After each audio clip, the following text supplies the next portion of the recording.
Okay, so here we go. The swine flu hoax. Oh my gosh, it's a pandemic. It's an outbreak. Even my town of Sharon, you viewers, if you tune into the radio, what do you hear? For the swine flu outbreak information, dial swine. So we got clinics, we've got vaccines, and all this, okay? Here's a little video clip for you. I want you to see this video clip. This is from Indian television, and also, I want to say some of it may even from Al Jazeera. But you know what? Now the European Union Parliament is investigating the World Health Organization because they sold you a pandemic hype. Remember, pandemic? Pictures of people in Mexico with masks on. Oh my God, we're all going to die of swine flu. Let us, GlaxoSmithKline, Novartis, let us shoot stuff into your body. Anyway, don't believe me. Try them. What should the common man be afraid of? The disease or the vaccine manufactured to prevent it? Media reports of the World Health Organization having a conflict of interest in various companies puts a question mark on the efficacy of the medicines and vaccines.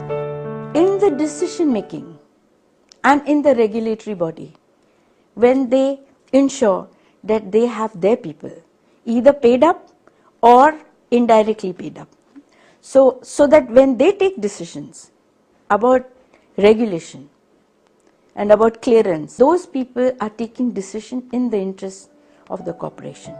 It is alleged that a certain official in the WHO Board of Vaccines called Professor Giovanni Escola received 6.2 million euros in 2009 from GSK, one of the manufacturers and suppliers of the H1N1 vaccines worldwide. Professor Escola is a member of SAGE group of experts who advised the WHO chief Margaret Chan on vaccine purchases. Of course, it does not mean, and I want to emphasize it, that their recommendations are biased or wrong. We don't know. The suspicion is that they might have propagated vaccines. Do we need to fear? Yes, as Indian laws leave a lot of loopholes for errant manufacturers. Unfortunately, we are very backward when it comes to conflict of interest. And we are a developing country with developing institutions. But let me give you some other countries' example. For example, in the United States, if a committee or an expert group is formed and it is financed by the government funds, then it is legally obligatory on the part of the members of that committee or group to declare conflict of interest. If the WHO cannot be trusted to act responsibly, who do the people turn to? India, with 80% of healthcare in private hands and a huge market for pharmaceutical companies, has a lot to worry about if the rot really runs deep. Bid video journalists Jenna and Mukesh, Sneha Murdani in Delhi for NewsX. Deadly influenza pandemic or nothing worse than a mild case of the flu. Here in Thailand, their swine flu vaccination program has just begun. But in other parts of the world, serious questions are being raised about the handling of the pandemic. Health officials around the world had believed swine flu could kill hundreds of thousands, if not millions. They introduced emergency measures and spent in excess of $20 billion on vaccines. But now Wolfgang Wodardt, head of health at the Council of Europe, says they got it wrong. Not only that, they were misled by the World Health Organization and unduly influenced by drug companies. The WHO, in cooperation with some big pharmaceutical companies and their scientists, redefined pandemics and lowered the alarm threshold. Those new standards forced politicians in most states to react immediately and sign marketing commitments for additional and new vaccines against swine flu and spend billions of dollars to catch up. France is one country feeling the prick of embarrassment. Officials spent a staggering $1.25 billion buying 94 million doses of H1N1 vaccine. So far, only 5 million have been used. Now the country, like many others that bought big, is trying to sell off surplus stock. Having committed to buy the vaccines, Dr. Wodardt says health officials then sought to justify their decision. Never before the search for traces of a virus was carried out so broadly and intensively. Besides, many cases of death that happened to coincide with seropositive H1N1 lab findings were simply attributed to swine flu and used to foster fear. Nearly 13,000 people worldwide have died of the virus, the largest share in the United States and Canada. Officials say it's now peaking in Central Europe, parts of Asia and the Middle East. Take care of yourself. but it hasn't been the killer some predicted, when the figure of 12,000 is compared to more than 250,000 people who die of seasonal flu each year.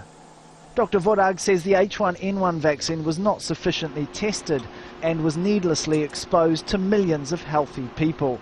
Drug maker GlaxoSmithKline have responded by saying, allegations of undue influence are misguided and unfounded. The WHO declared that H1N1 swine flu met the criteria for a pandemic.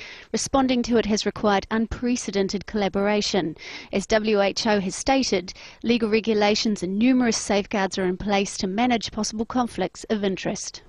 The Council of Europe has decided to investigate his claims. If proven, the industry that profited most from the pandemic, the drug companies, may now have the most to fear. Tarek Vasley, Al Jazeera. So now you get the view from other countries. You get to see what Indians think of it. You get to think of what, people everywhere from England all the way around the globe think of this swine flu pandemic hype.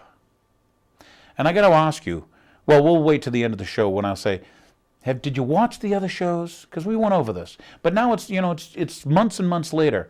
What pandemic? What outbreak, I ask you? Why did this country spend billions of dollars when people are hurting? We have what? We have the unemployment like we had during the Depression. We have foreclosures, going through the roof. We have 37 million people on food stamps, food assistance. And we need to spend this money on a fake pandemic. And who did it benefit? Let alone, did you see the swine flu shows? Did you look what's in the vaccines?